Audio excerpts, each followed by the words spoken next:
Hi guys, so the examples I'm going to be talking about today will be for your assignment that will be due on Monday, April 27th. Okay, so we are starting a new unit. It's not too bad. We're talking about circles. Last unit we were talking about right triangles, dealing with trigonometry. So now we are talking about circles and their central angles and arcs, okay?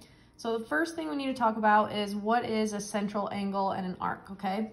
So a central angle is an angle that's made when points on the outside of the circle, right, we'll just call that A, B, come right to the center of the circle, and they make that central angle, okay? So center of the circle, central angle, okay? So I'll make that little note, angle made by coming to the center of the circle.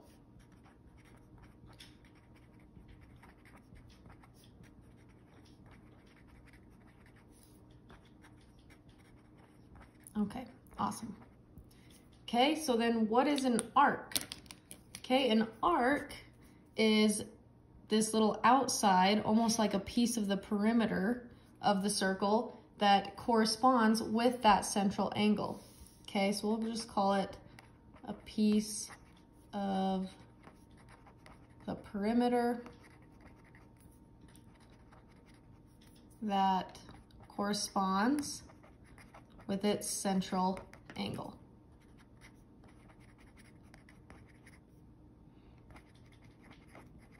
So notice this angle right here corresponds with that arc, okay? It creates that arc by going out and creating, boom, that piece of the perimeter, okay?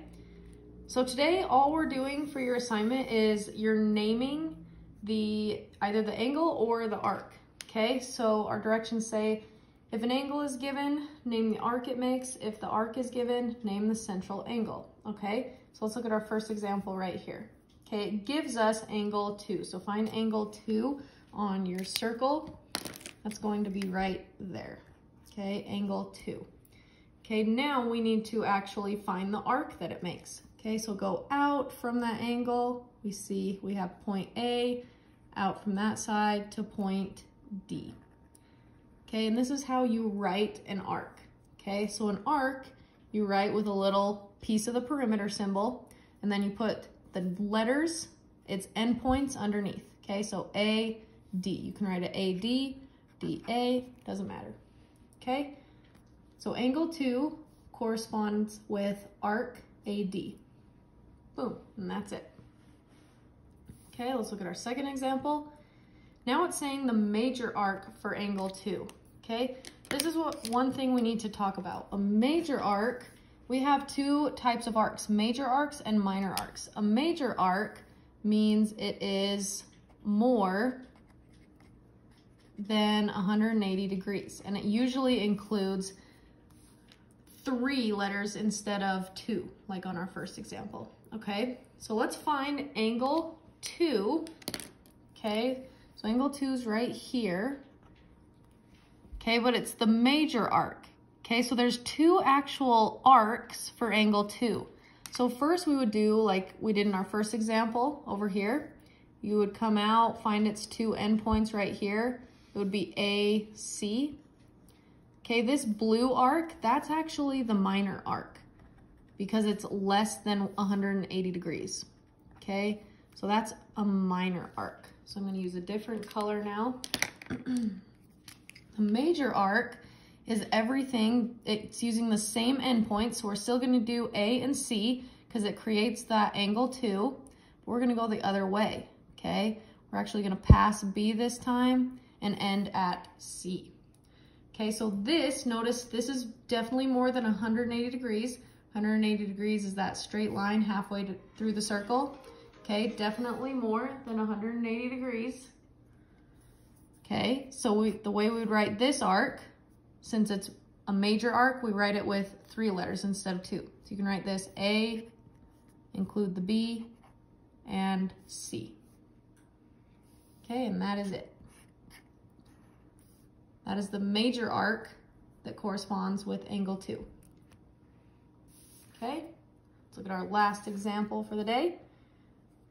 So now it's actually giving us a major arc. Okay, notice it's a major arc because there are 3 letters under there, C, A, and D. Major arc.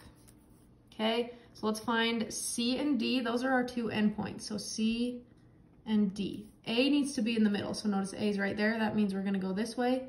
C, A to D. Okay, and then using these 2 endpoints, now we actually need to find what angle that is. Okay, notice that it has all 3 of these angles, but use your endpoints right here. Okay, C and D, they create angle 3. Okay, so angle 3 would be our answer for that guy. Okay, so that's all you guys are doing for this assignment, is naming either the arc, using your little arc symbol, or the angle symbol. Okay, awesome. You guys are great. Make sure you turn this in. It's due on April 27th. Either print it out, submit it through Canvas, or go on to Woot Math. Okay, stay safe and healthy.